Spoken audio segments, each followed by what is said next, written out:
दोस्तों अगर आप भी क्लास 12 के स्टूडेंट हैं तो आज की ये वीडियो आपके लिए बहुत ही ज्यादा इंपॉर्टेंट होने वाली है क्योंकि दोस्तों 16 फरवरी से आपका हिंदी का पेपर है। ठीक है, 16 फरवरी को आपको हिंदी का पेपर देना जाना है। तो आज की ये वीडियो अगर आप अंत तक देखोगे तो आपका 50 से 60% तक तैयारी हो जाएगी सिर्फ इस वीडियो से। देखिए आज की इस वीडियो में मैं आपको करूंगा क्या और आपको बताऊंगा क्या। ठीक है, देखिए 16 फरवरी को आपका पेपर है। इस वीडियो से 50 से 60% क्वेश्चन उसमें दिखेंगे। आज की इस वीडियो में आपको प्रीवियस ईयर पेपर को सॉल्व करके दिखाया गया है। इसमें क्या क्या चीजें आपको आएंगी सभी का सॉल्यूशन के साथ वन शॉट वीडियो में लेकर आया हूं। दोस्तों आज की इस वीडियो को 2023 के जितने भी छात्र हैं और खासकर कमजोर छात्र इसे जरूर देखें और अंत तक देखें। दोस्तों देखिए अभी तक अगर आप कुछ भी नहीं पढ़े हैं तो आज की ये वीडियो आपके लिए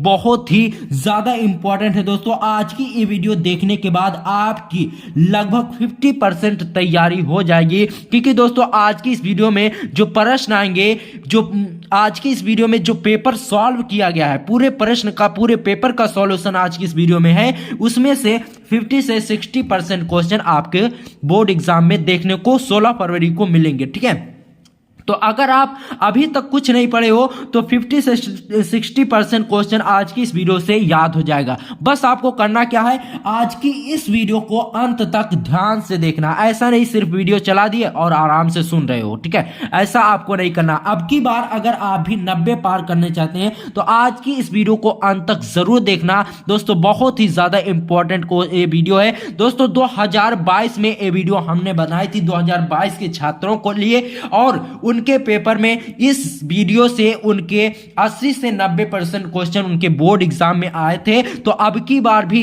ये क्वेश्चन आपके बोर्ड एग्जाम में आने के 90% चांसेस है। तो आज की इस वीडियो को लास्ट तक जरूर देखना। ठीक है, देखिए दोस्तों आज की इस वीडियो में मैं आपका समय बर्बाद करने के लिए नहीं आया हूं बल्कि कुछ आपको सिखाने और बताने आया हूं। ठीक है, देखिए दोस्तों आप 2 घंटे की मूवी को लगातार बैठकर देखते हो और आपको उससे कुछ भी नहीं मिलता, बस आपका समय बर्बाद हो जाता है। लेकिन इस 1 घंटे में मैं आपका 1 भी मिनट बर्बाद नहीं होने दूंगा। ठीक है, आज की इस वीडियो में आपको जो चीजें बताई जाएंगी 16 फरवरी को आपको बोर्ड एग्जाम में देखने को जरूर मिलेंगी। दोस्तों आज की इस वीडियो में जो भी चीजें आपको बताई जाएंगी 16 फरवरी में उनके आने के 99 नहीं बल्कि 100% चांसेस है। तो आज की इस वीडियो को छोड़ना नहीं है। दोस्तों आज है संडे, आज संडे आराम से इस वीडियो को देखिए। उसके बाद इस तरह की एक और वीडियो हम आपको देंगे जिस वीडियो को आप देखेंगे उसके बाद आपको हिंदी में पास होने से एग्जामिनर का बाप भी नहीं रोक सकता और आपको टॉपर भी हम आज बनाकर ही मानेंगे। ठीक है, हिंदी में 100 नंबर पक्का कराने की गारंटी हम देते हैं। दोस्तों बस आज की इस वीडियो को लास्ट तक देखना।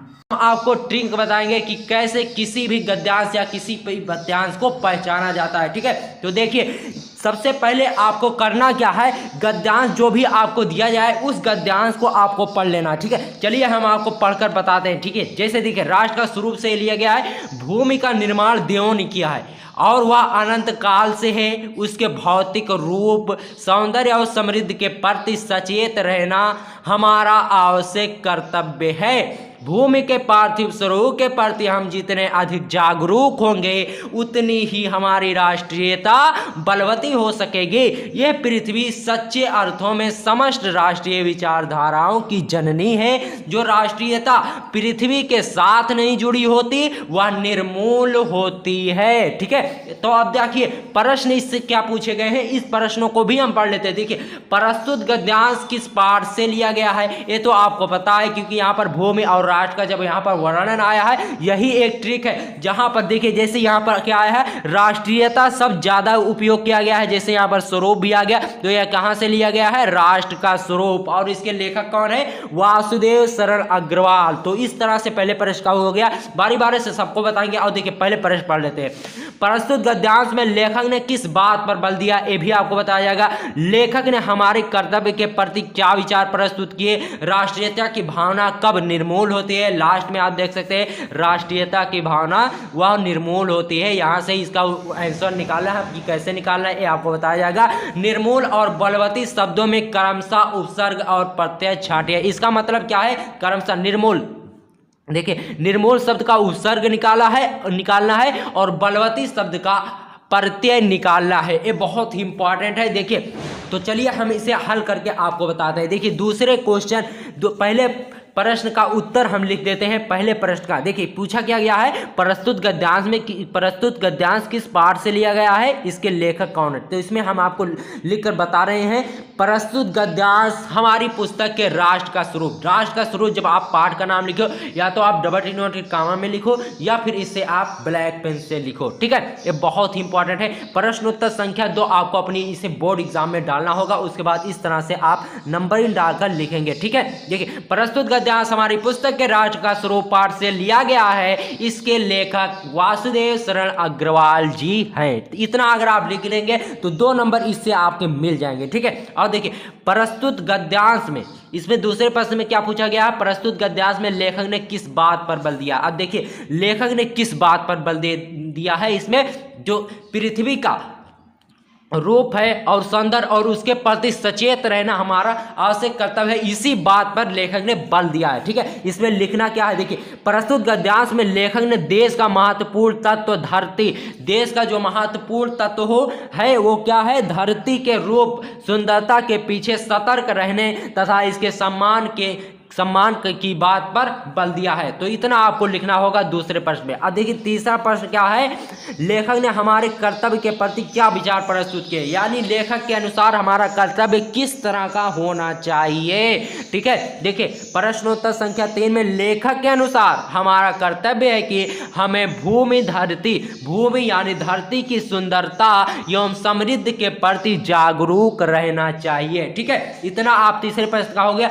अब देखिए चौथा प्रश्न में आपसे क्या पूछा गया है भाइयों, राष्ट्रीयता की भावना कब निर्मूल होती है। तो आपने देखा है जो राष्ट्र पृथ्वी से के साथ नहीं जुड़ा होता उसकी राष्ट्रीयता निर्मूल होती है। इसमें आपको लिखना क्या है, चौथे प्रश्न में आपको लिखना होगा लेखक के अनुसार हमारी सभी विचारधाराएं पृथ्वी से जुड़ी हैं। हमें जिस देश की राष्ट्र भावना पृथ्वी से ना जुड़ी हो तो वह निर्मूल होती है। इतना आपको लिखना होगा चौथे प्रश्न में। तो अगर आप इस तरह से लिखोगे तो 10 नंबर बिल्कुल आपके पक्के हो जाएंगे, 100% गारंटी के साथ हम कहते हैं, ठीक है। और देखिए पांचवें प्रश्न में आपकी से क्या पूछा गया था, निर्मूल और बलवती शब्दों में क्रमशः उपसर्ग और प्रत्यय छांटिए। तो निर्मूल का उपसर्ग निकालना है। निर्मूल का उपसर्ग यानी जो पहले होता है उससे पहले मात्रा होती है उससे निर, यहाँ पर निर्मूल का उपसर्ग हो जाएगा निर और बलवती का उपसर्ग जो हो जाएगा वती। ये प्रत्यय है और यह उपसर्ग है। तो इस तरह से आपका गद्यांश कंप्लीट हुआ। पांचों के पांचों प्रश्न, हर प्रश्न के 2 नंबर निर्धारित है। टोटल आपका 10 नंबर यहाँ से क्लियर हो गया। अब हम बढ़ते हैं कि इंपॉर्टेंट पद्यांश आपसे क्या पूछे जाएंगे, उन पद्यांश को कैसे आपको सॉल्व करना है। चलिए उन्हें भी हम आपको बहुत ही आसान तरीके से बताते हैं। सबसे पहले तो आप अपनी बुक से बैठी खिन्ना एक दिवस वह गे में थी अकेली, इस पद्यांश को यहाँ से लेकर अंत तक काल की क्रूरता से इसे आप पढ़ लीजिए, ठीक है। और देखिए इससे क्या प्रश्न पूछे गए हैं उन प्रश्नों को हम देखते हैं। देखिए इससे प्रश्न बनता है प्रस्तुत पद्यांश में कवि ने राधा की किस स्थिति का वर्णन किया है। तो आप लोग जानते होंगे। और देखिए दूसरा क्वेश्चन क्या है, नायिका ने पवन को क्रूर क्यों कहा। और तीसरा प्रश्न है नायिका ने पवन से क्या कहा। और चौथा प्रश्न है प्रस्तुत पद्यांश में पर रस योजना पर प्रकाश डालिए। और पांचवा लास्ट है सदगंध व क्रूर शब्दों के विपरीतार्थी शब्द लिखिए, यानी इसमें आपको विलोम शब्द लिखना है। चलिए ये सब लिखकर हम आपको बताते हैं, ठीक है। देखिए पहला प्रश्न आपसे पूछा गया था प्रस्तुत पद्यांश में कवि ने राधा की किस स्थिति का वर्णन किया है। तो यहाँ पर है प्रस्तुत पद्यांश में कवि ने राधा की विरह अवस्था यानी बिछड़ने वाली अवस्था का वर्णन किया है। जब श्री कृष्ण मथुरा चले जाते हैं गोकुल को छोड़कर, तो वहां पर राधा जो होती हैं वो बहुत उदास होती हैं। तो उन्हीं का यहाँ पर विरह अवस्था का वर्णन किया गया है, ठीक है। जिसमें उनके आंसुओं की धारा बहती है, यानी उनके आंसू बहते हैं, और प्रातः और सुबह पवन आकर दुख और दुख बढ़ा देती है। जो सुबह प्रातः की हवन यानी पवन होती है, जो सुबह की हवाएं होती है, वो आकर उनकी दुख को और बढ़ा देती है। ठीक है, और देखिए दूसरा प्रश्न क्या है, नायिका ने पवन को क्रूर क्यों कहा। देखिए, जब नायिका का मन उदास था तभी उत्साह एवं उमंग से पवन आकर दुख को बढ़ा रही थी, इसीलिए नायिका ने पवन को क्रूर कहा है। ठीक है, तो यहां से दूसरा भी क्वेश्चन आपका क्लियर हो गया। अब तीसरे में देखिए, नायिका ने पवन से क्या कहा। तो नायिका ने कहा, पवन तू इतनी क्रूर और निर्दयी क्यों बनी है, क्या तू भी मेरी तरह किसी पीड़ा से बंधित है। नायिका कहते हैं कि हे पवन, तू इतनी क्रूर यानी इतनी दुष्ट क्यों हो गई है, निर्दयी क्यों हो गई है, क्या तू भी मेरी तरह किसी विरह अवस्था में पीड़ित है। तो यहाँ पर आप का तीसरा प्रश्न भी इसी तरह आप लिख देंगे। और देखिए चौथा प्रश्न आपको से क्या पूछा गया है।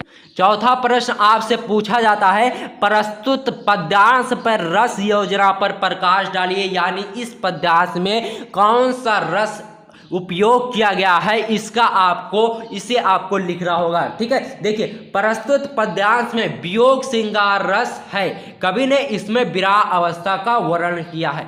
ठीक है, प्रस्तुत पद्यांश में वियोग श्रृंगार रस है, और क्यों है, क्योंकि इसमें कवि ने विरह अवस्था का वर्णन किया है, तो इसलिए वियोग श्रृंगार रस होता है जहां पर विरह अवस्था का वर्णन होता है। ठीक है, और देखिए पांचवें प्रश्न में क्या कहा गया था आपसे, सदगंध व क्रूर शब्दों के विपरीतार्थी शब्द लिखिए। तो इसमें शब्द और विपरीतार्थी इस तरह से आप डाल लेना है हेडिंग आपको। उसके अंदर सदगंध का हो जाएगा दुर्गंध यानी विलोम शब्द आपको लिखना है, और क्रूर का हो जाएगा दयालु। तो इस तरह से आपका पैसेज गद्यांश और पद्यांश को हमने सॉल्व करके आपको बताया है। कॉपी में आपको डालना होगा प्रश्नोत्तर संख्या 5 का आप का डाल सकते हैं, क्योंकि गद्य का जो साहित्यिक पक्ष है वो का खंड में पूछा जाता है। तो इसमें वासुदेव शरण अग्रवाल ए वेरी इंपॉर्टेंट है, 24 मार्च को जरूर से जरूर आएगा। ठीक है, वासुदेव शरण अग्रवाल, इनका साहित्यिक परिचय लिखने के लिए बहुत ही आसान भाषा में हमने लिखा है। चलिए आपको बताते हैं। वासुदेव शरण अग्रवाल का जन्म सन 1904 है, इसको आपको ब्लैक पेन से हाईलाइट करके लिखना है। सन 1904 ईस्वी में उत्तर प्रदेश के मेरठ जिले के, कहां पर, उत्तर प्रदेश के मेरठ जिले के खेड़ा नामक ग्राम में हुआ था। कहां पर हुआ था, उत्तर प्रदेश के मेरठ जिले में खेड़ा नामक ग्राम में इनका जन्म हुआ था। अब देखिए बहुत लोग क्या कहते हैं, साहित्यिक परिचय में अगर जन्म लिख देंगे तो गलत हो जाएगा। ऐसा बिल्कुल नहीं है, साहित्यिक परिचय तो परिचय होता है, जन्म उसमें आपको भी लिखना होगा। देखिए अग्रवाल जी हिंदी साहित्य में निबंधकार के रूप में प्रसिद्ध हैं। क्या, अग्रवाल जी हिंदी साहित्य में निबंधकार के रूप में प्रसिद्ध हैं। इन्होंने कई ग्रंथों का शोधन किया, जैसे जायसी के पद्मावत की संजीवनी व्याख्या और बाण भट्ट के हर्षचरित का संस्कृत अध्ययन प्रस्तुत करके, यानी उसका अध्ययन किया और उसकी व्याख्या की प्रस्तुत करके हिंदी साहित्य का मान बढ़ाया, यानी हिंदी साहित्य की इज्जत को और भी बढ़ाया। ठीक है, ये दिल्ली के राष्ट्रीय संग्रहालय के भी अध्यक्ष रहे। अग्रवाल जी दिल्ली के राष्ट्रीय संग्रहालय के भी अध्यक्ष रहे। अब देखिए आगे देखिए, सन 1967 ईस्वी में इनका स्वर्गवास हो गया। दोस्तों हमने आपको 180 वर्ड में लिखकर बताया है, 180 वर्ड में आपको 80 वर्ड में ही लिखना होता है, 80 वर्ड में हमने आपको लिखकर बताया है। दोस्तों अब देखिए इनकी कृतियां में दोस्तों निबंध संग्रह, पृथ्वीपुत्र, कल्पलता, भारत की एकता। कृतियां आप ऐसे डाल के लिखेंगे, पहले आप डालेंगे निबंध संग्रह, उसके अंतर्गत लिखेंगे पृथ्वीपुत्र, कल्पलता, भारत की एकता, और शोध में आपको पाणिनि कालीन भारत, सिर्फ यही सब कृतियां आपको लिखनी है। और देखिए भाषा शैली, ये वेरी इंपॉर्टेंट है। अग्रवाल जी की भाषा शुद्ध, परिष्कृत, खड़ी बोली तथा शैली विचार प्रधान व्याख्यात्मक थी। ठीक है, तो इतना हो गया भाषा शैली में। अब देखिए हिंदी साहित्य में स्थान, हिंदी साहित्य में स्थान में आप लिखेंगे अग्रवाल जी हिंदी साहित्य में पांडित्य पूर्ण एवं महान निबंधकार के रूप में प्रसिद्ध है। दोस्तों इतना अगर आप लिख देंगे, दोस्तों हमने ज्यादा बड़ा आपके लिए इसलिए नहीं लिखा क्योंकि दोस्तों आपके पास समय भी बहुत कम है और आपको 80 वर्ड में जब लिखना होता है तो आप 100 वर्ड में लिखकर क्या करोगे, नंबर आपको उतने ही मिलने हैं। ठीक है, तो आगे देखते हैं। आगे आपका साहित्यिक परिचय आचार्य। अब आपको आचार्य हजारी प्रसाद का साहित्यिक परिचय बताते हैं। अगर वासुदेव सरल अग्रवाल का नहीं आया तो आचार्य हजारी प्रसाद द्विवेदी का जरूर आएगा। देखिए साहित्यिक परिचय में आचार्य हजारी प्रसाद द्विवेदी का जन्म, आचार्य हजारी प्रसाद का जन्म सन 1907 ईस्वी में बलिया जिले के दुबे का छपरा नामक ग्राम में हुआ था। ये आप जरूर लिखना, बलिया जिले के दुबे का छपरा नामक ग्राम में हुआ था। ठीक है, 1930 ईस्वी में इन्होंने काशी हिंदू विश्वविद्यालय में ज्योतिषाचार्य की उपाधि प्राप्त की। 1930 ईस्वी में इन्होंने काशी हिंदू विश्वविद्यालय में ज्योतिषाचार्य की उपाधि प्राप्त की। ज्योतिषाचार्य की शिक्षा इन्हें इनके पिता अनमोल दुबे से उत्तराधिकार में मिली। जब इनके पिताजी वृद्ध हो गए थे तो इनकी ज्योतिषाचार्य की जो शिक्षा थी उसे इन्होंने अपने पुत्र यानी आचार्य हजारी प्रसाद द्विवेदी जी को दे दी। अब देखिए 1950 में एक काशी हिंदू विश्वविद्यालय के हिंदी विभाग के अध्यक्ष भी बने। 1950 ईस्वी में काशी विश्वविद्यालय के हिंदी विभाग के अध्यक्ष बने तथा 1960 और 66 1960 से 1966 ईस्वी तक पंजाब विश्वविद्यालय जो चंडीगढ़ में है, चंडीगढ़ में हिंदी विभाग के अध्यक्ष बने। सन 1957 में इन्हें पद्म भूषण से सम्मानित किया गया। क्या किया गया? इन्हें सन 1957 ईस्वी में पद्म भूषण से सम्मानित किया गया। और देखिए 1979 ईस्वी में इनका स्वर्गवास हो गया, यानी ये स्वर्ग सिधार गए। ठीक है, अब देखिए अब इनकी कृतियां हमें लिखनी होगी। कृतियां में आपको क्या लिखना है? निबंध संग्रह के अंतर्गत आपको लिखना है अशोक के फूल, कुटज विचार और कुटज विचार प्रवाह। अशोक के फूल, कुटज विचार प्रवाह, इसे आप जरूर लिखना। और देखिए उपन्यास में बाण भट्ट की आत्मकथा पुनर्नवा, ये सब उपन्यास में आते हैं। ठीक है, संपादन में आपको लिखना है पृथ्वीराज राजसो। दोस्तों हम आपको ज्यादा बड़ा नहीं बता रहे हैं, शॉर्टकट में आपको आज की इस वीडियो में हम आपको बता रहे हैं आचार्य हजारी प्रसाद द्विवेदी जी की क्या लिखनी है। आचार्य हजारी प्रसाद द्विवेदी जी की भाषा शुद्ध, परिष्कृत एवं खड़ी बोली तथा शैली विवेचक, भावात्मक और आत्मपरक है। इतना आपको भाषा शैली में लिखना है। अब देखिए सबसे इंपॉर्टेंट हेडिंग जो है हिंदी साहित्य में स्थान। हिंदी साहित्य में द्विवेदी जी एक विद्वान, निबंधकार एवं आत्मकथा लेखक के रूप में अमर हैं। इतना आपको साहित्यिक परिचय में लिखना होता है। दोस्तों हमने आपको बहुत ही शॉर्टकट में बताया है। अगर आप इस तरीके से लिखोगे तो आपको फुल मार्क्स जरूर मिलेंगे, क्योंकि दोस्तों आपसे 80 वर्ड में पूछा जाता है। कुछ स्टूडेंट बहुत बड़ी गलती करते हैं, बहुत ज़्यादा लिखते हैं, क्योंकि दोस्तों अगर आप 5 नंबर के लिए ही अपना 1 घंटा समाप्त कर दोगे तो बाकी आपके 95 नंबर कौन करेगा। देखिए गद्य का दो तो क्लियर हो गया। अब पद्यांश में आपको जयशंकर प्रसाद का वेरी इंपॉर्टेंट है, 100% चांसेस है अब की बार इनके आने के। देखिए साहित्यिक परिचय में इनका क्या लिखना होगा।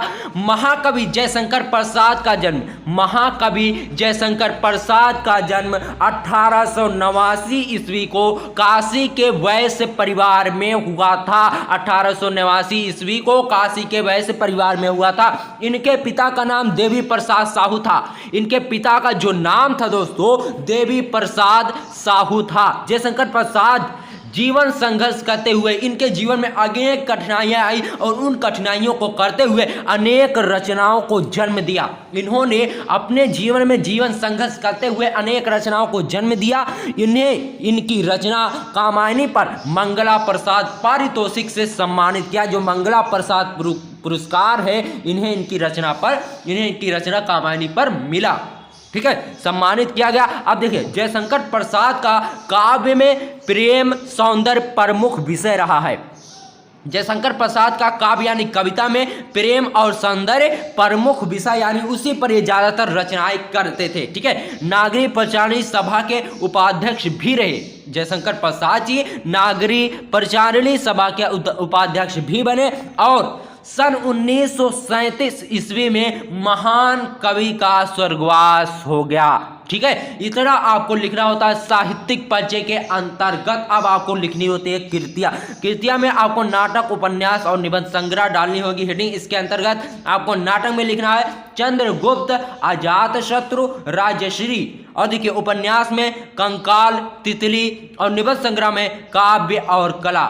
और देखिए दोस्तों कामायनी इनकी प्रमुख रचना है। कामायनी इनकी प्रमुख रचना, इससे आप जरूर लिखना, क्योंकि दोस्तों जो इंपॉर्टेंट होता है अगर आप उसे लिखोगे तो एग्जामिनर आपको फुल मार्क्स देगा। दोस्तों अब देखिए हम आगे चलकर इनकी भाषा शैली देखते हैं। भाषा शैली में दोस्तों आपको क्या लिखना है, प्रसाद जी की भाषा उत्कृष्ट खड़ी बोली और इनकी शैलियों में परंपरागता, स्पष्टता और नवीनता पाई जाती है। यानी इनकी जो शैलियां होती हैं, इनकी बोलने का जो तरीका होता है उसमें परंपरागता, स्पष्टता और नवीनता पाई जाती है। अब देखिए सबसे इंपॉर्टेंट है हिंदी साहित्य में स्थान है, वेरी इंपॉर्टेंट है, इसे आप जरूर लिखना। प्रसाद जी की हिंदी साहित्य में, प्रसाद जी हिंदी साहित्य में छायावाद काव्यजनक तथा महान कवि के रूप में आज भी अमर हैं। दोस्तों इतना लिखना होगा जयशंकर प्रसाद के साहित्यिक परिचय में। ठीक है, अब देखते हैं हम मैथिली शरण गुप्त का साहित्यिक परिचय। दोस्तों मैथिली शरण गुप्त राष्ट्र कवि हैं भारत देश के। इनका साहित्यिक परिचय आप याद करके जरूर जाना, 99% चांस है इनके साहित्यिक परिचय को आने में। ठीक है, साहित्यिक परिचय में इनके साहित्यिक परिचय में क्या लिख रहा है देखिए। राष्ट्र कवि मैथिली शरण गुप्त का जन्म झांसी जिले के चिरगांव में 1886 ईस्वी में हुआ था।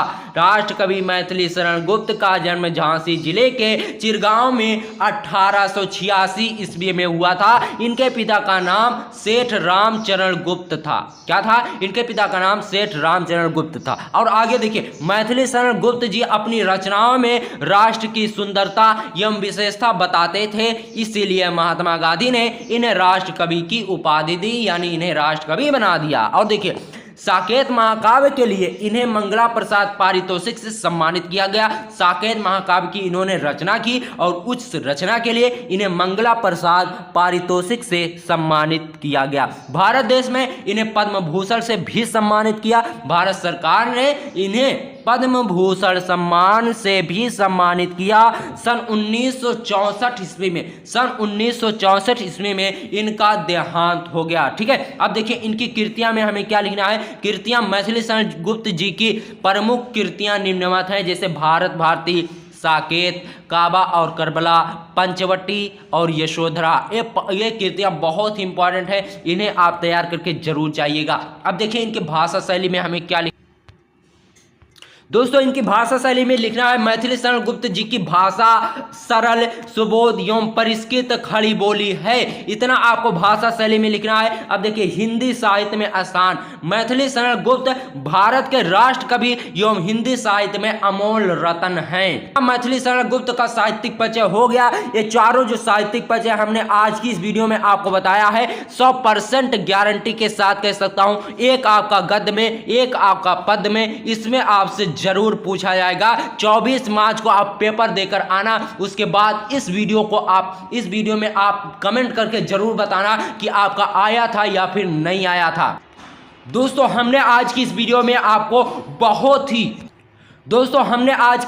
आपको बहुत ही आसान तरीके से चारों महत्वपूर्ण साहित्यिक परिचय को बताया है। प्रश्नोत्तर संख्या 6 में आपको पंचलाइट या बहादुर कहानी का सारांश पूछा जाएगा। ये वीडियो आपके लिए, आज की इस वीडियो से आपके 5 नंबर बिल्कुल क्लियर हो जाएंगे। अगर आपने अभी तक पंचलाइट और बहादुर कहानी को नहीं पढ़ा है तो वीडियो देखते देखते ही आपको ये याद हो जाएगा। देखिए पंचलाइट कहानी का सारांश लिखना होता है, ये वेरी इंपॉर्टेंट है। चलिए हम आपको लिख कर बताते हैं। देखिए पंचलाइट कहानी फणीश्वर नाथ रेणु जी द्वारा लिखित है, यानी पंचलाइट कहानी को लिखने वाले कौन है? फणीश्वर नाथ रेणु जी। ठीक है, इस कहानी में बिहार के एक पिछड़े गांव के परिवेश का चित्रण प्रस्तुत किया गया है। यानी इस कहानी में बिहार का एक गांव है और उस गांव का परिवेश, यानी जो वहां का रहन सहन है, उसका चित्रण प्रस्तुत किया गया है। महतो नाम की टोली में, महतो एक टोली यानी एक गांव का नाम है, वहां के लोग सब अनपढ़ हैं।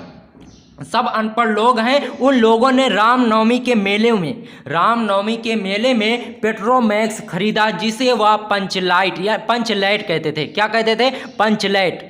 जिसे वह पंचलाइट कहते हैं। उस पंचलाइट को देखने के लिए, यानी जो उन्होंने पंचलाइट खरीदा पेट्रोमैक्स, उस पंचलाइट को देखने के लिए टोली के सभी लोग इकट्ठा हो गए। बताओ, आज अगर कोई लेता है पंचलाइट तो उसे कोई भी देखने नहीं आता, घर के लोग भी नहीं देखते, लेकिन वहाँ के लोग पंचलाइट यानी जो पेट्रोमैक्स है उसे देखने के लिए सारे गाँव के लोग, सभी लोग इकट्ठा हो गए। सरदार ने इसको जलाने के लिए पूजा पाठ का आयोजन किया। इसको जलाने के लिए, एक पंचलाइट जलाने के लिए सरदार ने पूजे पाठ का आयोजन कर दिया। इतने अनपढ़ लोग थे वहां के।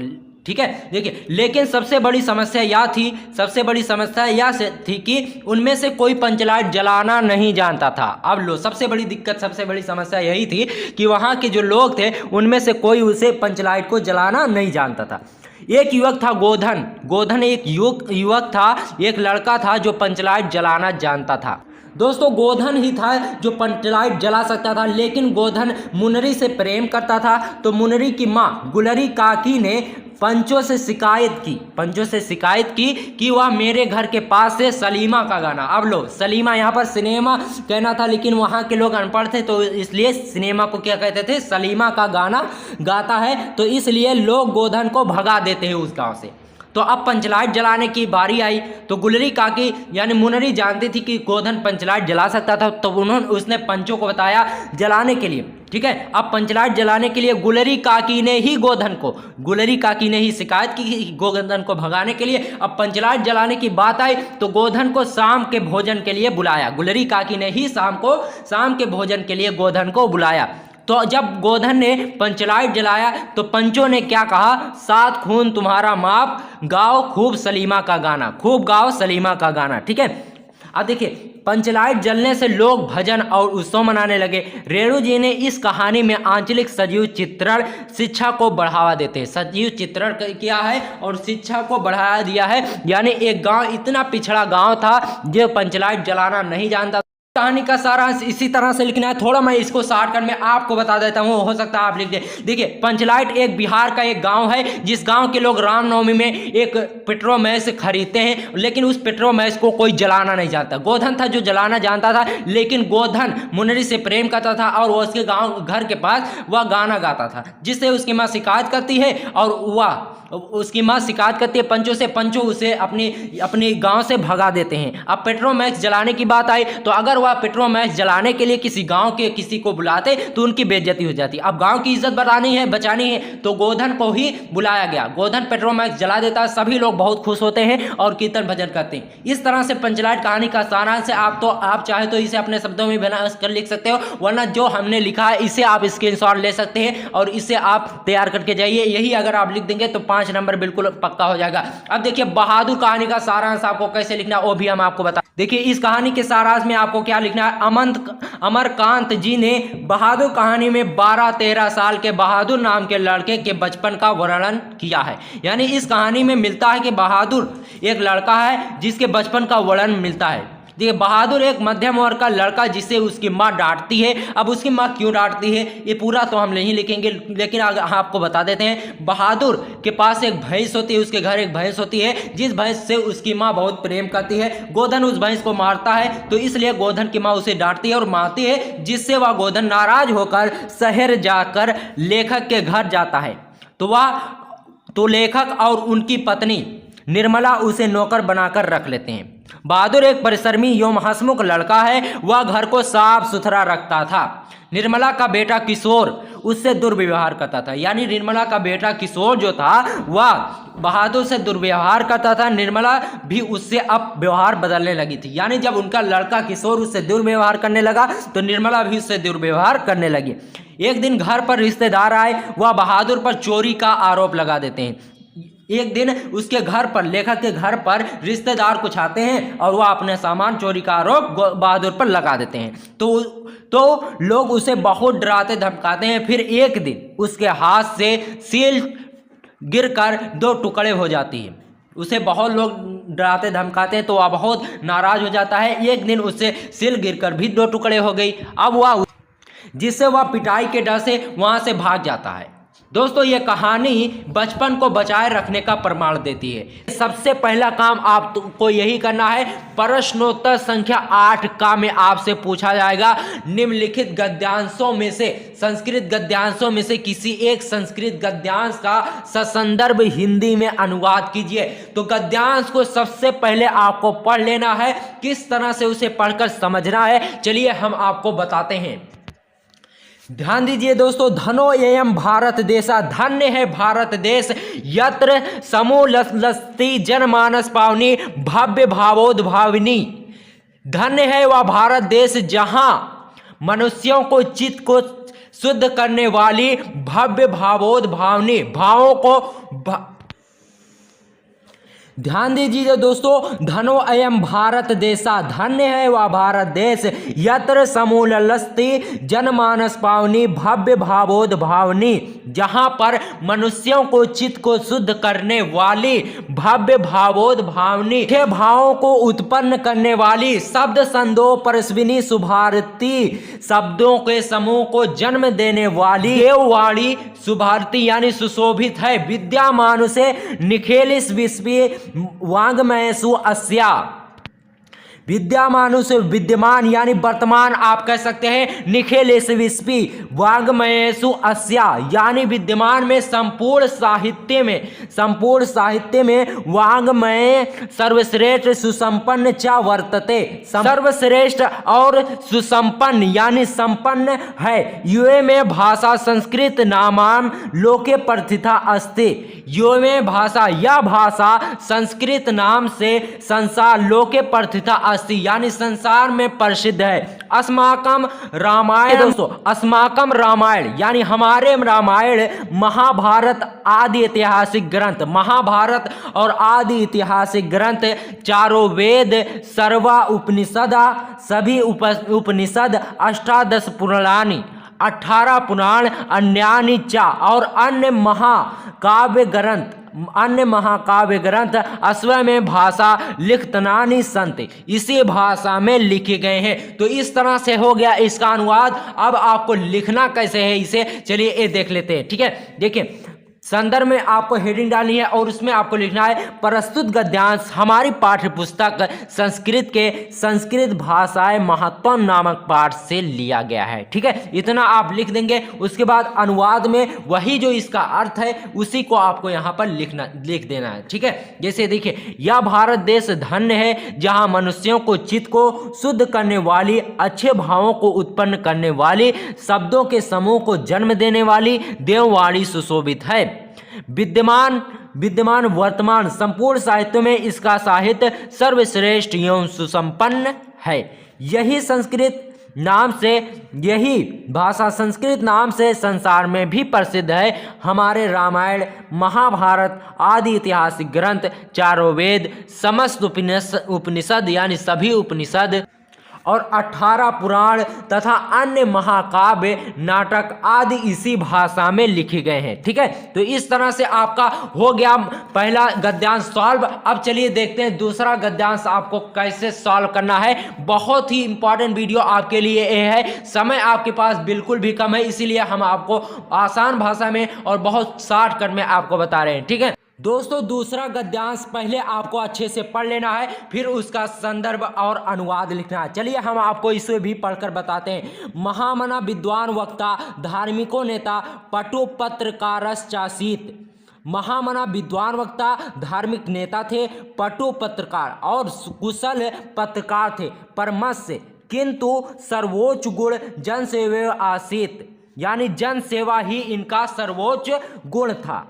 अयम जाना नाम यत्र कुत्रापि, जहाँ कहीं ये लोगों को दुखतिनान यानी दुखीतान, जहाँ कहीं भी यह लोगों को दुखी और पीड़ित देखते, तत्रयो सा शीघ्र में, तो वहाँ शीघ्र ही उपस्थित होकर सर्वविधम सभी प्रकार से उसकी सहायता करते थे। अक्रोध प्राणी से अस्य स्वभाव आसीत, प्राणियों की सेवा ही इनका स्वभाव था। इस तरह से हो गया दूसरे गद्यांश का अर्थ। अब इसे आपको लिखना कैसे है, ठीक है, देख लीजिए। संदर्भ इसका इस प्रकार से हो जाएगा।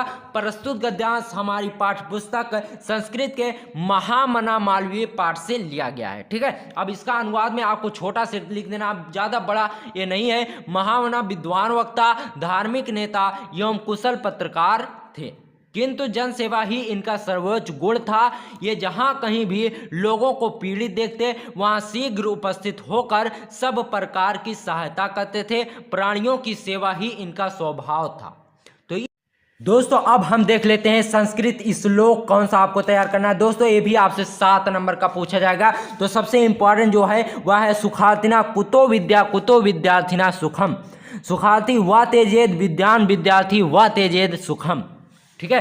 देखिए इस गद्यांश का अर्थ आपको, इसका संदर्भ सबसे पहले आपको लिखना होगा। संदर्भ में हम आपको लिखकर बताते हैं। प्रस्तुत श्लोक हमारी पाठ्य पुस्तक संस्कृत के सुभाषी रत्नानी पाठ से लिया गया है। अब इसका अनुवाद दोस्तों लिखना है। इसके अनुवाद लिखने के लिए आपको इसी का अर्थ सिर्फ लिखना होता है, ठीक है। देखिए सुख चाहने वाले को विद्या कहाँ, विद्या चाहने वाले को सुख कहाँ। सुख की इच्छा रखने वालों को विद्या त्याग देनी चाहिए, विद्या की इच्छा रखने वालों को सुख त्याग देनी चाहिए। देखिए इसका अर्थ क्या है, इस श्लोक का अर्थ आपको बताएंगे तभी आपको समझ में आएगा। देख लीजिए, सुखार्थिना कुतो विद्या, सुख चाहने वाले को विद्या कहाँ, कुतो विद्यार्थिना सुखम, और विद्या चाहने वालों को सुख कहाँ। सुखार्थी व तेजेद विद्याम, सुखी लोगों को चाहिए कि वह विद्या त्याग दे। विद्यार्थी त्यजेद सुखम, विद्यार्थियों को चाहिए कि वह सुख त्याग दे, ठीक है। कहने का तात्पर्य ये है जो सुख की इच्छा रखते हैं उन्हें विद्या त्याग देनी चाहिए, और जो विद्या की इच्छा रखते हैं उन्हें सुख त्याग देना चाहिए। अब देखिए इसके अनुवाद में सिंपल से आपको लिख देना है। सुख चाहने वालों को विद्या कहाँ, विद्या चाहने वाले को सुख कहाँ। सुख की इच्छा रखने वालों को विद्या त्याग देनी चाहिए, विद्या की इच्छा रखने वाले को सुख त्याग देना चाहिए। अब देखिए दूसरा जो इंपॉर्टेंट है, इन दोनों में से कोई ना एक आपकी बोर्ड एग्जाम में 24 मार्क्स को जरूर आएगा। तो आप इसे दोनों को अगर आप तैयार कर लेंगे तो आपका 14 नंबर बिल्कुल पक्का हो गया, ठीक है। देखिए जल बिंदु निपोतन क्रमशः पूर्यते घटा सा हेतु सर्व विद्यानन धर्मस्य च धनस्य च। जल बिंदु निपोतन क्रमशः पूर्यते घटा, जल की छोटी छोटी बूंदे से, यानी बूंद बूंद से क्रमशः घड़ा भर जाता है, यानी बूंद बूंद से घड़ा भर जाता है। सा हेतु सर्व विद्यानां धर्मस्य च धनस्य च।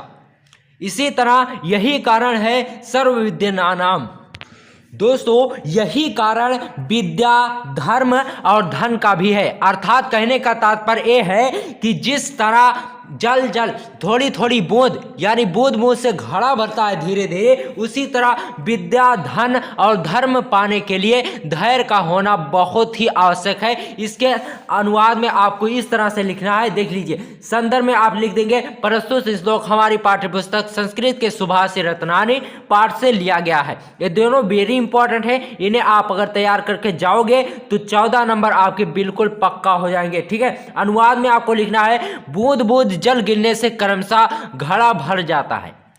यही सभी विद्याओं, धर्म तथा धन का कारण है। अर्थात विद्या और धन पाने के लिए धैर्य का होना चाहिए, ठीक है। इस तरह से अगर आप लिख दोगे तो मैं गारंटी के साथ कह सकता हूं कि 14 नंबर पाने से आपको कोई भी नहीं रोक सकता। तो आप इसकी प्रैक्टिस कर लीजिए बार बार, क्योंकि दोस्तों कल आपको आपकी बोर्ड एग्जाम देने जाना है। तो आज ही आप इसे अच्छे से तैयार कर लीजिए। 14 नंबर में आपसे पूछा जाएगा 7 नंबर श्लोक से और 7 नंबर गद्य से। तो इसे आप छोड़ना मत, इसे तैयार करके जरूर जाना। सबसे पहले आपको प्रश्नोत्तर संख्या 13 में आपसे पूछा जाता है पत्र लेखन। 2 पत्र आपको लिखने के लिए दिए जाएंगे, उसमें से किसी एक को आपको लिखना रहेगा। 2 पत्र आपके प्रश्न पत्र में होंगे। तो चलिए हम देखते हैं सबसे इंपॉर्टेंट जो है दोस्तों, मोहल्ले में व्याप्त गंदगी के संबंध में पत्र लिखना। इसमें सबसे पहले आपको सेवा में इस तरह से हेडिंग डालनी है, ब्लैक पेन से, उसके अंतर्गत आपको लिखना है मुख्य स्वास्थ्य अधिकारी नगर निगम लखनऊ उत्तर प्रदेश।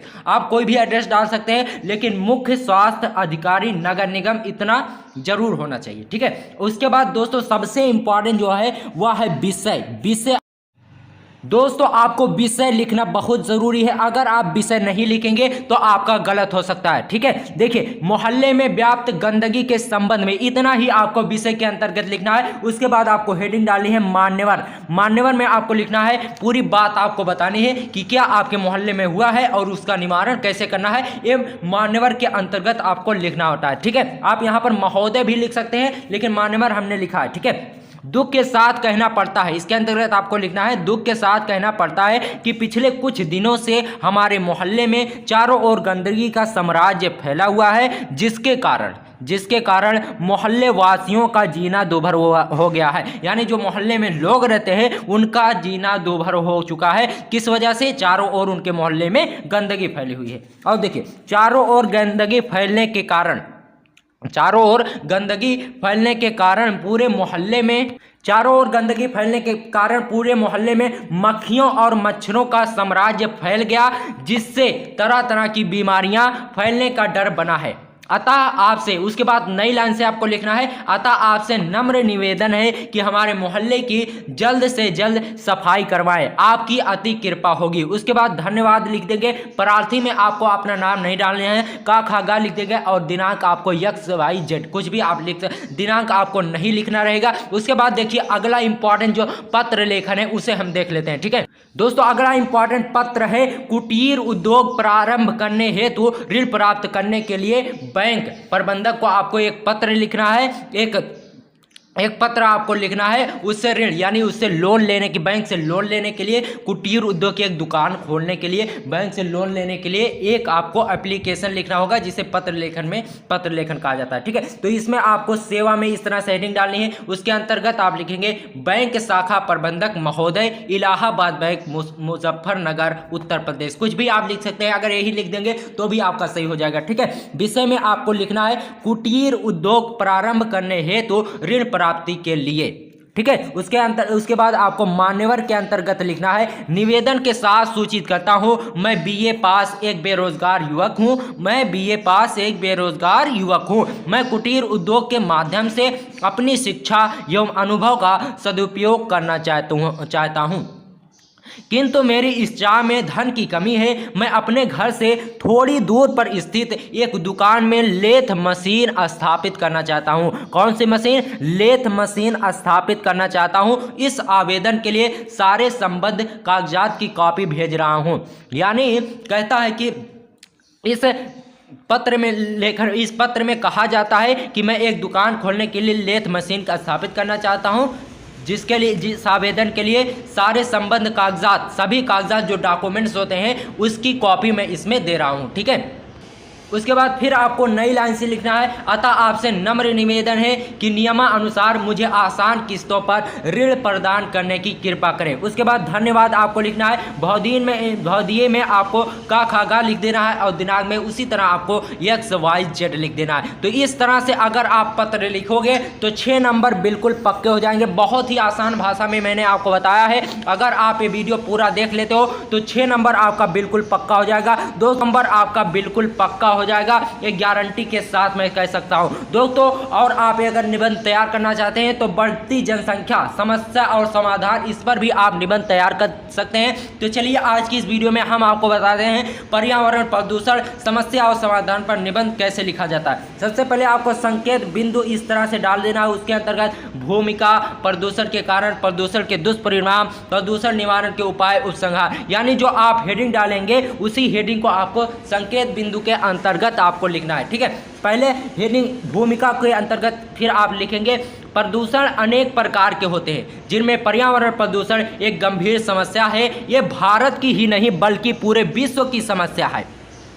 इस वैश्विक समस्या के समाधान के लिए समस्त देश एकजुट हैं। साथ ही इसके दुष्परिणाम से अनेक समस्याएं भी उत्पन्न होती हैं। इसके साथ ही इसके दुष्परिणाम से अनेक समस्याएं भी उत्पन्न होती हैं। अब उसके बाद आपको प्रदूषण के कारण लिखना है। इसके अंतर्गत आपको लिखना है उद्योगों कारखानों से निकलने वाले धुएं प्रदूषण का कारण है। यही साथ ही रोड पर चल रहे वाहन से निकलने वाली गैसें वातावरण को दूषित कर देती हैं। और आज पेड़ पौधों की बहुत कटाई तथा सामान के लिए पॉलीथीन का प्रयोग बड़ा कारण है। इन्हीं सब कारणों की वजह से प्रदूषण बढ़ रहा है। दोस्तों आजकल देख लीजिए कि पेड़ पौधों की बहुत अधिक कटाई होती है और पॉलीथीन का बहुत ज़्यादा उपयोग होता है। ये सब प्रदूषण के सबसे बड़े कारण हैं, तो इनसे हमें बचना चाहिए, ठीक है। और देखिए प्रदूषण के दुष्परिणाम में आपको क्या लिखना है, यानी इससे जो नुकसान होते हैं उसे आपको लिखना है, ठीक है। पर्यावरण प्रदूषण के कई दुष्परिणाम होते हैं। मानव स्वास्थ्य पर इसका गहरा दुष्परिणाम होता है। प्रदूषण के कारण मनुष्य का शरीर आज बीमारी का घर बनता जा रहा है, ठीक है। तो इतना आपको लिखना है प्रदूषण के दुष्परिणाम में, ठीक है। आपको दोस्तों ये 180 वर्ड में लिखना होता है। बहुत ज़्यादा बड़ा अगर आप लिखेंगे, क्योंकि दोस्तों समय आपके पास बहुत कम होगा और भी क्वेश्चन होंगे आपके क्वेश्चन पत्र में, तो उन्हें भी आपको लिखना होगा, ठीक है। तो इतना आप लिखेंगे। दोस्तों क्वांटिटी मैटर नहीं करता, क्वालिटी मैटर करता है, ठीक है। आप बहुत ही बड़ा लिख दोगे तो एग्जामिनर ये नहीं है कि आपको पूरे नंबर दे देगा। आप कम शब्दों में लेकिन आप उचित वाक्य का प्रयोग करें, यही होता है टॉपर बनने का राज, ठीक है। और देखिए प्रदूषण निवारण के उपाय। अब हमें प्रदूषण निवारण के उपाय बताना है कि किस चीज़ से हम प्रदूषण को रोक सकते हैं, ठीक है। पर्यावरण प्रदूषण को रोकने के लिए हमें आवश्यक उपाय करने होंगे। सबसे पहला उपाय, अधिक से अधिक पेड़ लगाए जाएं और वन की कटाई पर कड़ी कार्रवाई हो। अपने आसपास साफ सफाई रखना चाहिए। यही लिखना है आपका पर्यावरण प्रदूषण निवारण के उपाय में, ठीक है। और देखिए पॉलीथीन का उपयोग ना करें, धुआं रहित गाड़ी का प्रयोग करें और उद्योगों की स्थापना कम की जाए और खेती पर ज़्यादा ध्यान दी जाए, यानी कृषि पर ज़्यादा ध्यान दी जाए। जब कृषि पर ध्यान देंगे तो पेड़ पौधे जरूर लगाएंगे। इससे जो वातावरण होगा, जो पर्यावरण होगा वह शुद्ध होगा और उसका प्रदूषण नहीं होगा। अब उपसंहार यानी निष्कर्ष इसका लिखना होता है। उपसंहार में आपको क्या लिखना है, ठीक है, देख लीजिए। वास्तव में पर्यावरण प्रदूषण एक गंभीर समस्या है जिससे निपटना वैश्विक स्तर पर संभव है, ठीक है। हमें अधिक से अधिक वृक्षारोपण करना चाहिए, इतना आपको लिखना है। दोस्तों पर्यावरण प्रदूषण के निबंध में बहुत ज़्यादा हमने आपको नहीं बताया है, बहुत ही आसान तरीके से बहुत ही छोटा आपको बताया है। चाहे तो आप इससे और भी बड़ा करके लिख सकते हैं, लेकिन हमने आपको आसान भाषा में समझने के लिए बताया है, क्योंकि दोस्तों आपके पास समय बहुत ही कम है। आपके 15 नंबर के क्वेश्चन बताएंगे और रस छंद अलंकार से 6 नंबर का क्वेश्चन आपको बताया जाएगा। तो वीडियो आपके लिए बहुत इंपॉर्टेंट है, वीडियो को मिस मत करना। देखिए प्रश्नोत्तर संख्या में आपसे पूछा जाता है रस छंद और अलंकार, तो इसलिए आप प्रश्नोत्तर संख्या यहां पर 12 होना चाहिए था, हमने 13 लिख दिया, ठीक है। तो प्रश्नोत्तर संख्या 12 में आपसे रस छंद और अलंकार तीनों पूछा जाता है। तो सबसे पहले हम रस देख लेते हैं कि कौन कौन से रस आपको तैयार करना है। 2 रस आज की इस वीडियो में आपको बताया जाएगा, यही 2 रस आप तैयार करके जाइए। यूपी बोर्ड में यही आएगा, 100% गारंटी के साथ मैं कहता हूं। देख लीजिए, जब करुण रस, हम आज की इस वीडियो करुण रस की सबसे पहले आपको इस तरह से हेडिंग डाली है, उसके बाद इसकी परिभाषा आपको लिखनी है, ठीक है। देखिए, जब प्रिय यो चाहे वस्तु के नष्ट होने या उसका कुछ अनिष्ट होने से हृदय शोक से भर जाए तो वहां करुण रस होता है। इस तरह इसकी परिभाषा हो गई। अब इसका उदाहरण देख लीजिए।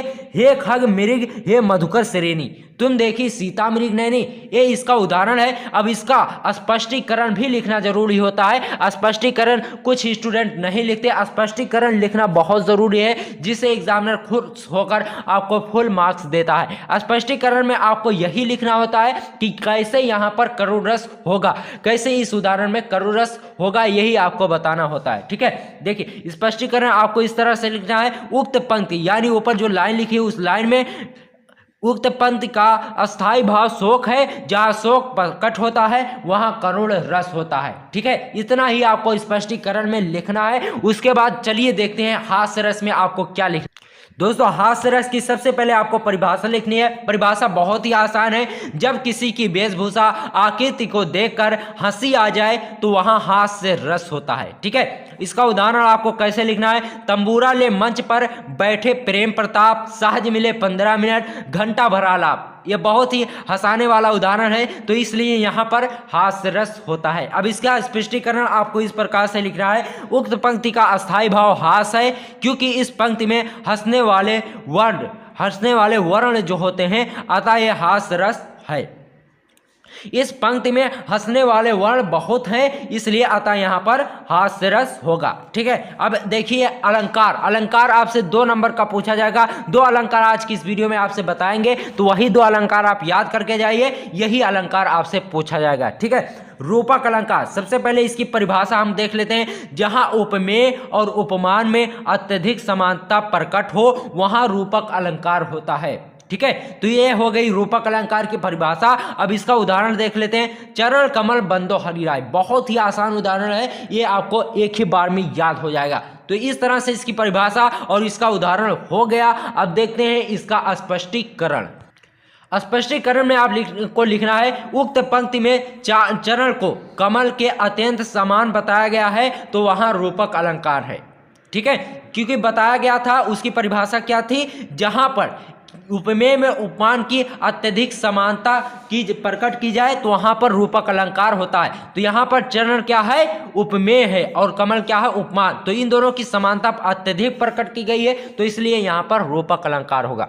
अब देखिए, उत्प्रेक्षा अलंकार की परिभाषा सबसे पहले आपको लिखनी है, या तो उत्प्रेक्षा आएगा या तो रूपक आएगा। ये दोनों आप अगर तैयार करके जाते हो तो रस छंद अलंकार से आपका 6 नंबर बिल्कुल पक्का हो जाएगा। ठीक है, और देखिए रूपक अलंकार उत्प्रेक्षा अलंकार की सबसे पहले हमें परिभाषा लिखनी होगी।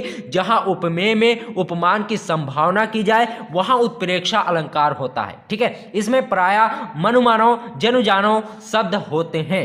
जो ये उत्प्रेक्षा अलंकार होता है, इसमें प्रायः मनुमानव जनुजानव शब्द आते हैं इसके उदाहरण में। अब देखिए उसका उदाहरण हम देख लेते हैं। उदाहरण बहुत ही आसान आज की इस वीडियो में हम आपको बता रहे हैं, एक ही बार में आपको याद हो जाएगा। ठीक है, उदाहरण में आप देख सकते हैं, सिर फट गया उसका वहीं मानो अरुण रंग का घड़ा। इसमें देख लीजिए मानो शब्द आया है, तो यहां पर ये उत्प्रेक्षा अलंकार होगा। स्पष्टीकरण में आप यही लिख देंगे, उक्त पंक्ति में मानो शब्द का प्रयोग है, अतः उत्प्रेक्षा अलंकार है। तो इस तरह से अगर आप लिखेंगे तो एग्जामिनर खुश होकर आपको जरूर पूरे नंबर देगा, ये गारंटी के साथ मैं कह सकता हूं। ठीक है, अब आता है छंद। छंद में आपको क्या तैयार करना है, आपको दोहा और चौपाई तैयार करके जाना है। इन्हीं दोनों में से कोई एक न एक आपके बोर्ड एग्जाम में जरूर आएगा। अगर आप दोनों तैयार करके जाते हो, अगर आप दोनों तैयार कर लेते हो तो बहुत अच्छी बात है। देख लीजिए, दोहा का सबसे पहले हमें परिभाषा लिखनी होगी। दोहा अर्धसम मात्रिक छंद है। इसके प्रथम और तृतीय चरण में 13-13 और दूसरे और चौथे चरण में 11-11 मात्राएं होती हैं। ठीक है, तो ये हो गई इसकी परिभाषा। अब इसका उदाहरण देख लेते हैं।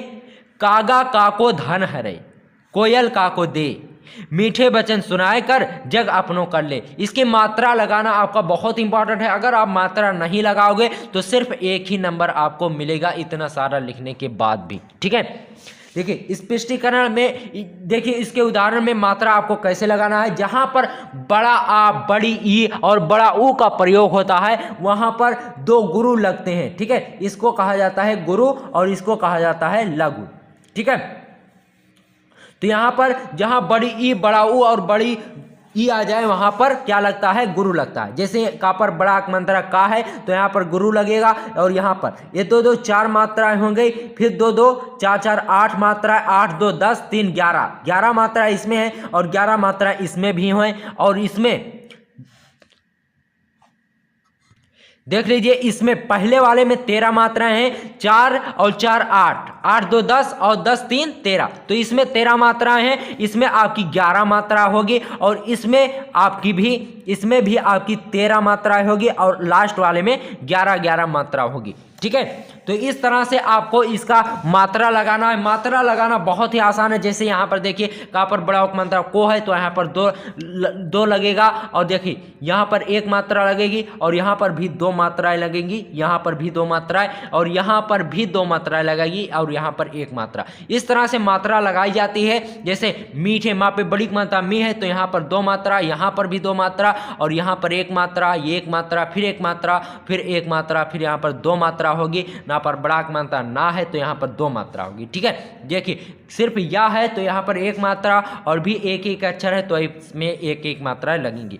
देखिए जहाँ जहाँ एक एक अक्षर होंगे वहाँ यहाँ पर एक एक मात्राएं लगेंगी। ठीक है, तो मात्रा लगाना बहुत ही आसान है, इस तरह से आप मात्रा लगा सकते हैं। अब इसका स्पष्टीकरण देख लेते हैं। इस उदाहरण के प्रथम और तीसरे चरण में 13-13 मात्राएं और दूसरे और चौथे चरण में 11-11 मात्राएं हैं, तो इसलिए यहाँ पर यह दोहा का उदाहरण है। अब देख लेते हैं चौपाई में आपको क्या तैयार कर।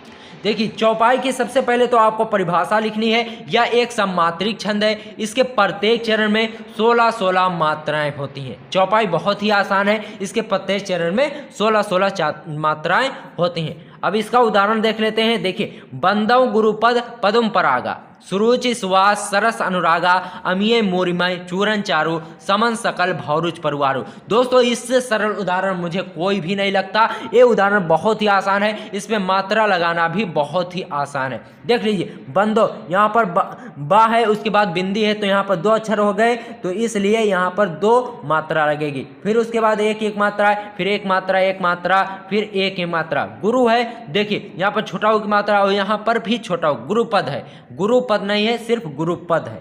ठीक है, तो यहाँ पर एक एक मात्रा लगेगी। तो इस तरह से आप मात्रा गिन सकते हैं, जैसे 2, 3, 4, 5, 6, 7, 8, 9, 10, 11, 12, 2 14 और 2 16, 16 मात्रा पहले में हो गए। इसी तरह से मात्राएं लगती हैं। इसका स्क्रीनशॉट चाहे तो आप ले सकते हैं। अब देखिए इसका स्पष्टीकरण हमें कैसे करना है। ठीक है, इसकी मात्राएं यहाँ पर ऐसे लगेगी। देखिए एक एक मात्रा इस पर, एक मात्रा इस पर, इस तरह से मात्राएं लगेंगी और यहाँ पर भी एक एक मात्राएं लगेंगी। ठीक है, इस तरह से मात्रा आपको लगाना है। स्क्रीनशॉट अभी आप इसका ले लें और देखिए सबसे हमने ट्रिक बताई है मात्रा लगाने की। जहाँ पर बड़ी ई, बड़ा ऊ और बड़ा आ की मात्रा आ जाए वहाँ पर 2 मात्राएं लगती हैं, और जहाँ पर एक अक्षर हो और छोटी ई की मात्रा हो और छोटा आ की मात्रा हो वहाँ पर एक एक मात्राएं लगती हैं, और जहाँ पर बड़ा आ, बड़ी ई और बड़ा ऊ का मात्रा आता है वहाँ पर 2 मात्रा लगती हैं। तो यही अगर आप याद करे रहोगे तो आपका मात्रा लगाना कभी भी नहीं भूलेगा। ठीक है, अब देखिए स्पष्टीकरण में आपको क्या करना है। स्पष्टीकरण में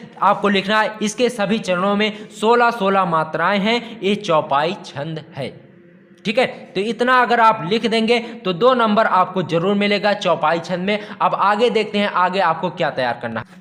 दोस्तों प्रश्नोत्तर संख्या 9 में आपसे मुहावरा पूछा जाएगा। 2 मुहावरों को आपको अपने वाक्य में प्रयोग करना होगा। चलिए हम आपको मुहावरा भी लिखकर बता देते हैं, ये वेरी इंपॉर्टेंट है। देख लीजिए, ऊंट के मुंह में जीरा, यानी इसका अर्थ है दोस्तों आवश्यकता से कम। अब इसका वाक्य प्रयोग हम करेंगे।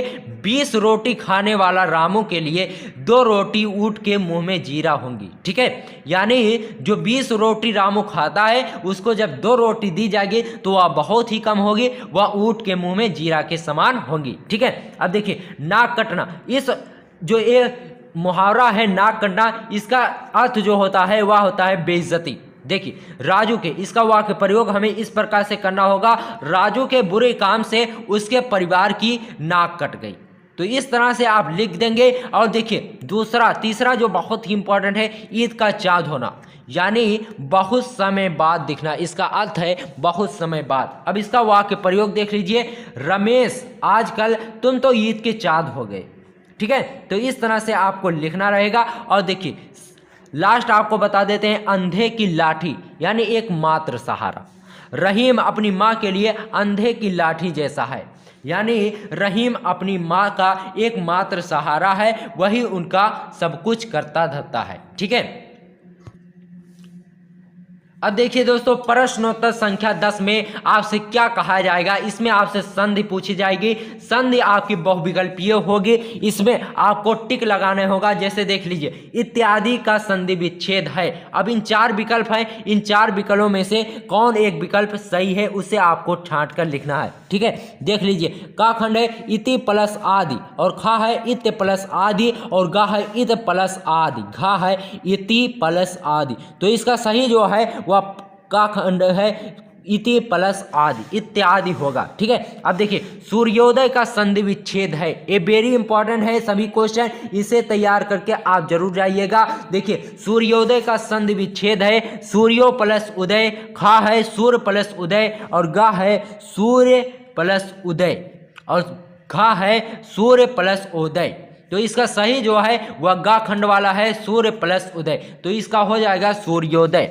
ठीक है, अब देखिए नरेंद्र का संधि विच्छेद है, नरेंद्र एक नाम है जिसका संधि विच्छेद क्या होगा दोस्तों, का खंड में दिया गया है नर प्लस इंद्र, खा में है नरे प्लस इंद्र और गा में है नर प्लस इंद्र और घा में है नरे प्लस इंद्र।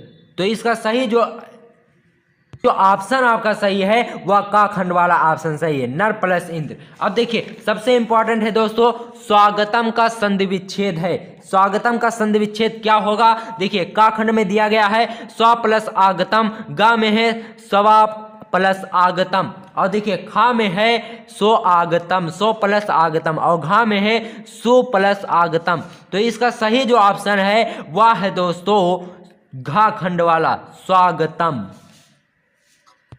तो इस तरह से दोस्तों आपका संधि क्लियर हो गया। अब चलिए हम बढ़ते हैं अगले क्वेश्चन की तरफ। दोस्तों प्रश्न संख्या 10 खा खंड में आपसे पूछा जाएगा विभक्ति और वचन।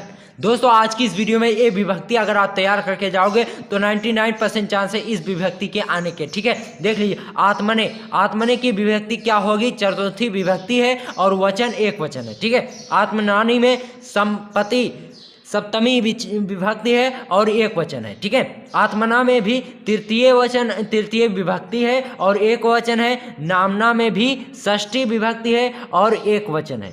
ठीक है, नामने में भी चतुर्थी विभक्ति है और एक वचन है। इस तरह से आपका विभक्ति क्लियर हो गया। 2 नंबर से एक बहुविकल्पीय में आपसे पूछा जाएगा, ये पांचों का स्क्रीनशॉट आप ले लीजिए और इसे आप तैयार करके जरूर जाइएगा। और देखिए प्रश्नोत्तर संख्या 11 का में आपसे शब्द युग में पूछा जाता है।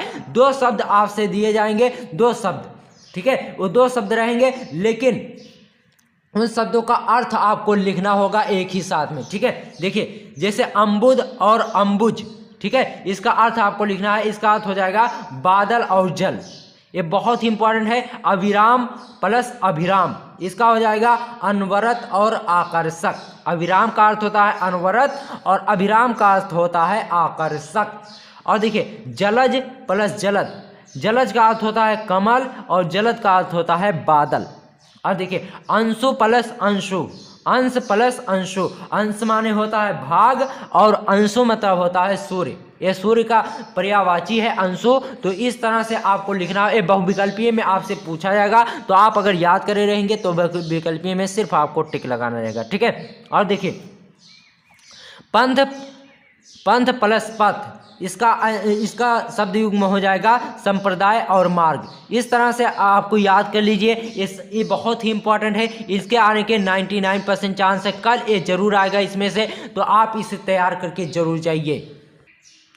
उसके बाद देखिए प्रश्न संख्या 11 खा में एक शब्दों के 2 अर्थ, एक शब्द आपको दिया जाएगा, 2 अर्थ आपको छांटना होगा उसमें। ये भी बहुविकल्पीय होगा। जैसे दोस्तों देख लीजिए अंबर का आकाश हो, आकाश भी अंबर को कहा जाता है और वस्त्र भी अंबर को ही कहा जाता है। और देखिए गुरु शिक्षक भी होता है और भारी, गुरु का अर्थ शिक्षक भी होता है और भारी भी होता है।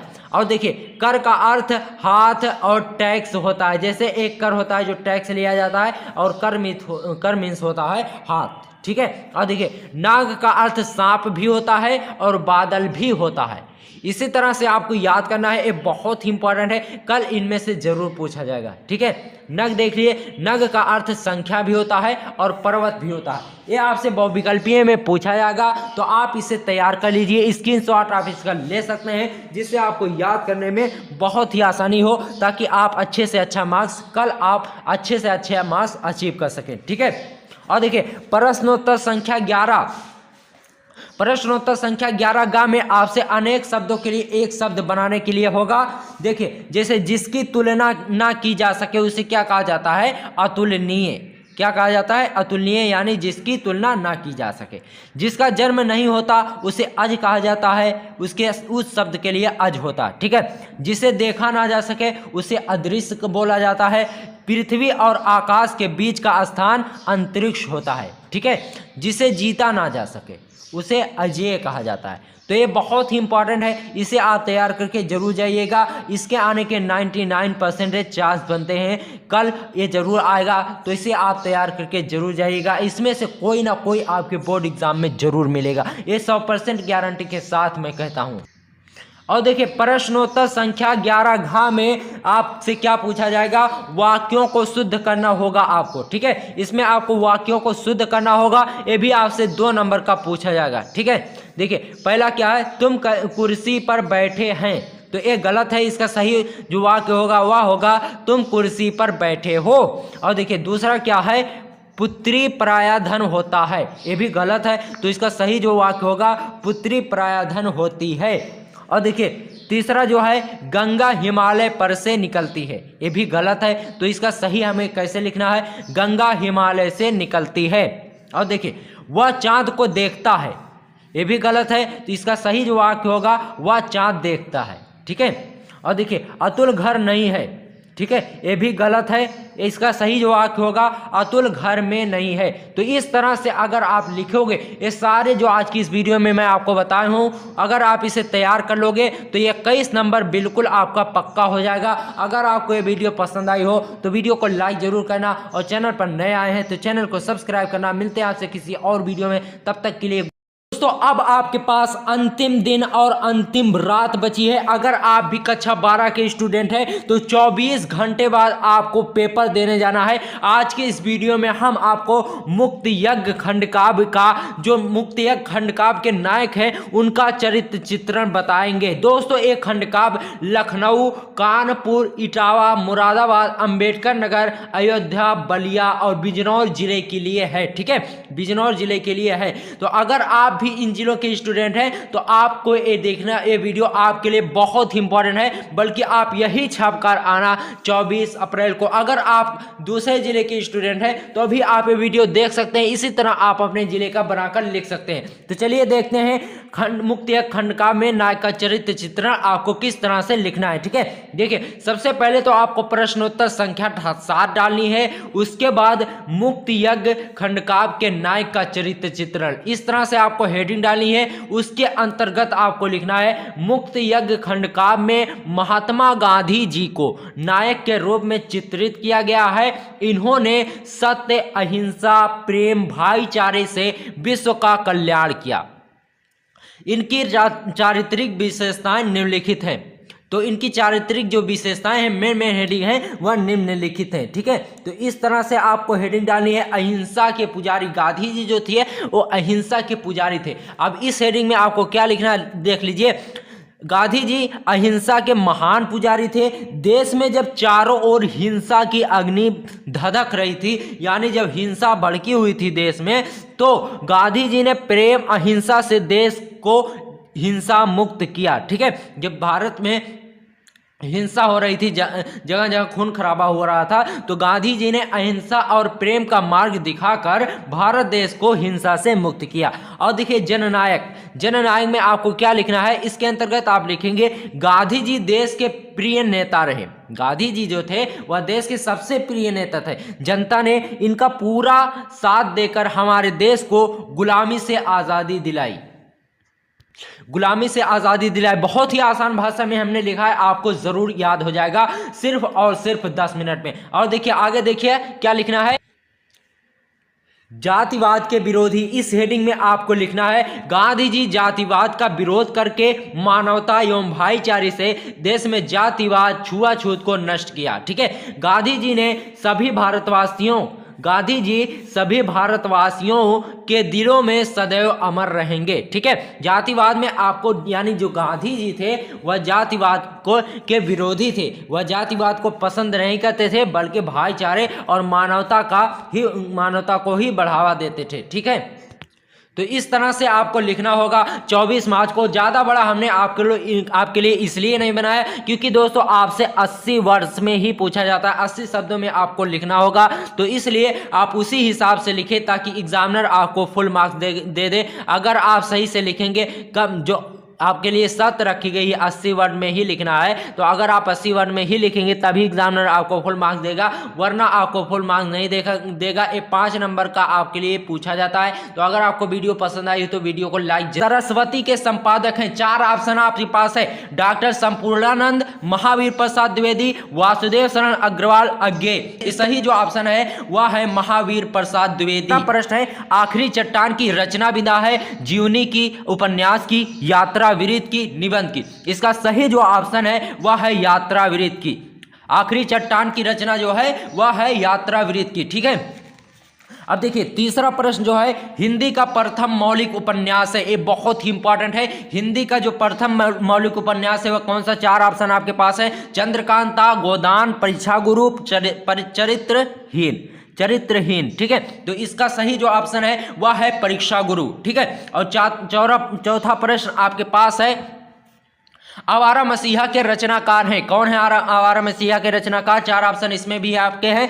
पहला है अज्ञे, दूसरा है यशपाल, तीसरा है विष्णु प्रभाकर और चौथा है मोहन राकेश। इसका सही जो ऑप्शन है वह है विष्णु प्रभाकर। ठीक है, आवारा मसीहा के रचनाकार विष्णु प्रभाकर जी हैं। ठीक है, 5वां प्रश्न है दोस्तों, अष्टयाम के रचयिता हैं, 4 ऑप्शन आपके पास है, गोकुलनाथ, वल्लभाचार्य और नाभादास और चौथा ऑप्शन है तुलसीदास जी। ठीक है, तो इसका सही जो ऑप्शन है अष्टयाम के रचयिता नाभादास जी हैं। ठीक है, चौथा प्रश्न आपके पास है, नासिकेतोपाख्यान के रचयिता हैं, कौन है रचयिता? इसमें 4 ऑप्शन आपके पास है, इंसाअल्लाह खां, काशीनाथ खत्री, सदल मिश्र, प्रताप नारायण मिश्र। इसका सही जो ऑप्शन है सदल मिश्र। नासिकेतोपाख्यान के रचयिता सदल मिश्र जी हैं। ठीक है, उसके बाद देखिए 7वां प्रश्न आपके पास है, आनंद कादम्बिनी के संपादक हैं, 4 ऑप्शन आपके पास हैं, गुलाब राय, बद्री नारायण चौधरी प्रेमधन और खाखंड है जयशंकर प्रसाद, प्रताप नारायण मिश्र। इसका सही जो ऑप्शन है बद्री नारायण चौधरी प्रेमधन,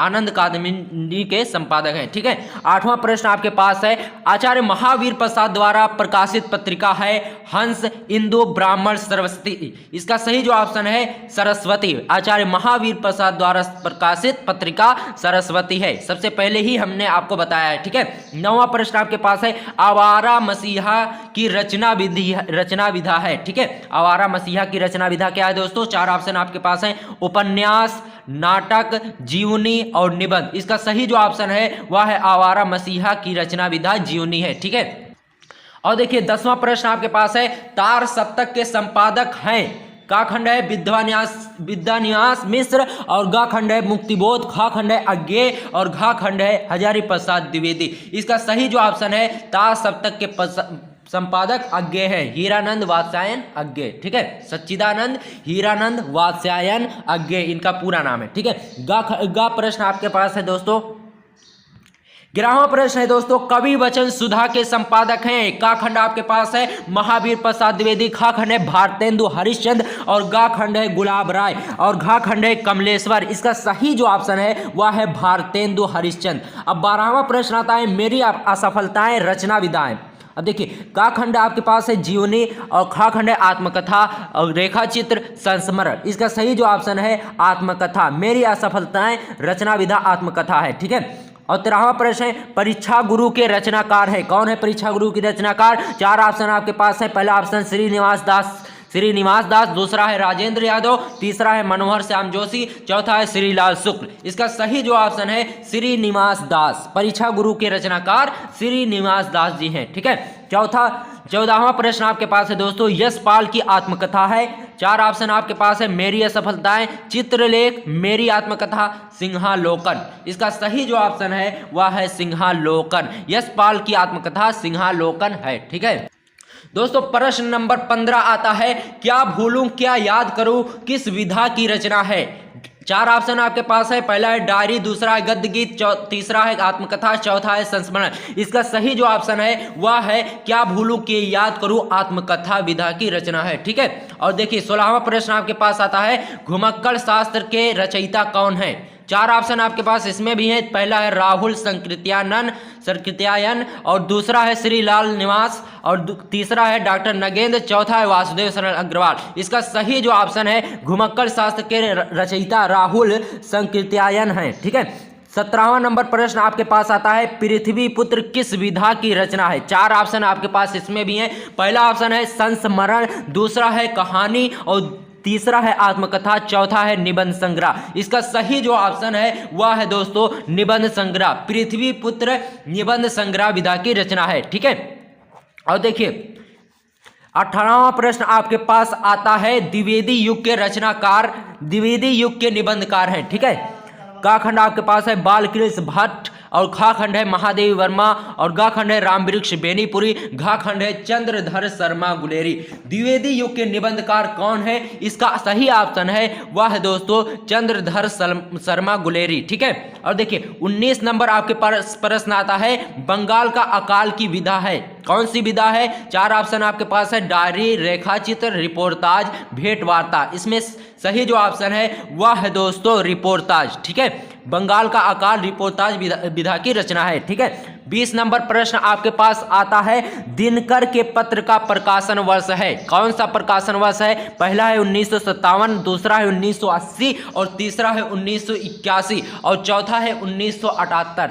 दिनकर के पत्र का प्रकाशन वर्ष जो है दोस्तों वह है 1981, ठीक है। ये सही ऑप्शन है दिनकर के पत्र का प्रकाशन वर्ष, ठीक है। गद्य में आपको यही 20 प्रश्न तैयार करके जाना है, इसी में से आपका 5 प्रश्न पूछा जाएगा और 5 प्रश्न आपसे पूछे जाते हैं, 5 प्रश्न आपसे पूछे जाते हैं पद्यांश से, ठीक है। चलिए उसमें हम 20 प्रश्न आपको बता देते हैं, ठीक है।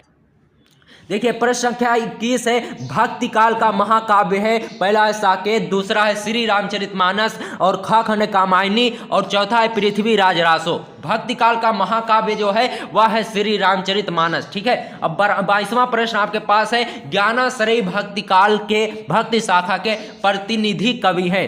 पहला ऑप्शन आपके पास है कबीरदास, दूसरा है तुलसीदास, तीसरा है सूरदास, चौथा है बिहारी। इसका सही जो ऑप्शन है वह है दोस्तों कबीरदास जी, ठीक है। ज्ञानाश्रयी भक्ति शाखा के प्रतिनिधि कवि कबीरदास जी हैं, ठीक है। 24 नंबर प्रश्न आपके पास आता है, रीति मुक्त काव्य धारा के कवि है, पहला है घनानंद, दूसरा है बोधा, तीसरा है बिहारी और चौथा है आलम। तो रीति मुक्त काव्य धारा के कवि जो हैं वह है दोस्तों घनानंद, ठीक है। अब देखिए प्रश्न नंबर 25 आपके पास आता है, गंगा तरण काव्य कृति के रचयिता हैं। पहला ऑप्शन है दोस्तों आपके पास अयोध्या सिंह उपाध्याय हरियोध, ये बहुत ही इंपॉर्टेंट है, गंगा तरण काव्य कृति के रचयिता, ठीक है। पहला ऑप्शन है आपके पास अयोध्या सिंह उपाध्याय हरियोध और दूसरा है सुमित्रा नंदन पंत और गा खंड, तीसरा ऑप्शन आपके पास है जगन्नाथ रत्नाकर और घा खंड आपके पास है दोस्तों भारतेंदु हरिश्चंद्र, ठीक है। तो इसका सही जो ऑप्शन है वह दोस्तों जगन्नाथ दास रत्नाकर, ठीक है। अब देखिए अगला प्रश्न आता है, साकेत महाकाव्य के रचयिता हैं। पहला है ऑप्शन आपके पास तुलसीदास, दूसरा है सूर्यकांत त्रिपाठी निराला और गा खंड आपके पास तीसरा ऑप्शन है रामधारी सिंह दिनकर और चौथा आपके पास है मैथिली शरण गुप्त। इसका सही जो ऑप्शन है वह है दोस्तों मैथिली शरण गुप्त। साकेत महाकाव्य के रचयिता मैथिली शरण गुप्त जी है, ठीक है।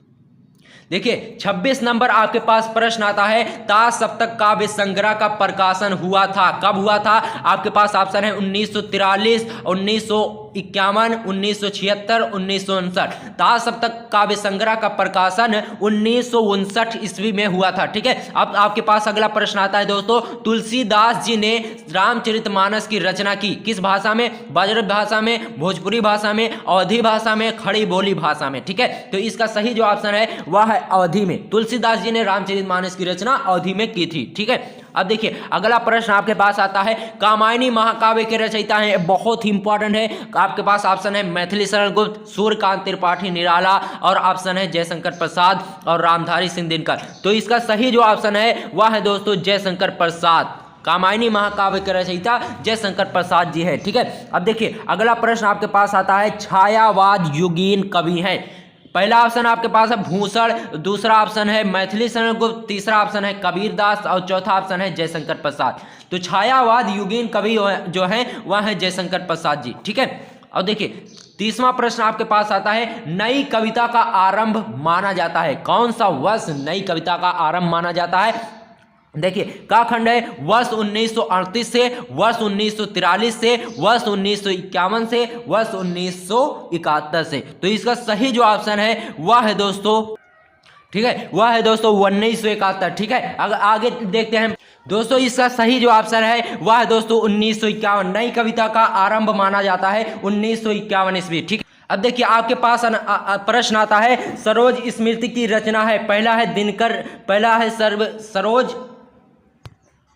दोस्तों आपके पास प्रश्न है सरोज स्मृति की रचना की है, किसने की है? दिनकर ने, अज्ञे ने, निराला ने, पंत ने। तो इसका सही जो ऑप्शन है वह दोस्तों सरोज स्मृति की रचना निराला जी ने की है। ठीक है, और देखिए 35 नंबर आपके पास प्रश्न आता है कौन सा ग्रंथ आदिकाल का है? 4 ग्रंथ आपके पास हैं, सूर सागर, पद्मावत, बीसल देव रासो, आंसू। तो इसका सही जो ऑप्शन है वह है दोस्तों बीसल देव रासो। ठीक है, अब देखिए आपके पास प्रश्न आता है तीसरा सप्तक का प्रकाशन वर्ष है, का खंड आपके पास ऑप्शन है 1959, फिर है 1954, फिर है 1957, फिर 1960। तो इसका सही जो ऑप्शन है वह है दोस्तों 1959। ठीक है, 34 नंबर आपके पास प्रश्न आता है प्रिय प्रवास महाकाव्य के रचयिता है, ये बहुत ही इंपॉर्टेंट है। अयोध्या सिंह उपाध्याय, हरिओं, जयशंकर प्रसाद, रामधारी सिंह दिनकर, जगन्नाथ दास रत्नाकर। तो 4 ऑप्शन आपके पास हैं, तो इसमें से सही जो ऑप्शन है वह है दोस्तों प्रिय प्रवास महाकाव्य के रचयिता अयोध्या सिंह उपाध्याय हरिओं जी हैं। ठीक है, 35 नंबर आपके पास प्रश्न आता है जायसी का पद्मावत किस भाषा में लिखा गया है? 4 ऑप्शन आपके पास इसमें भी है, ब्रज भाषा, अवधी,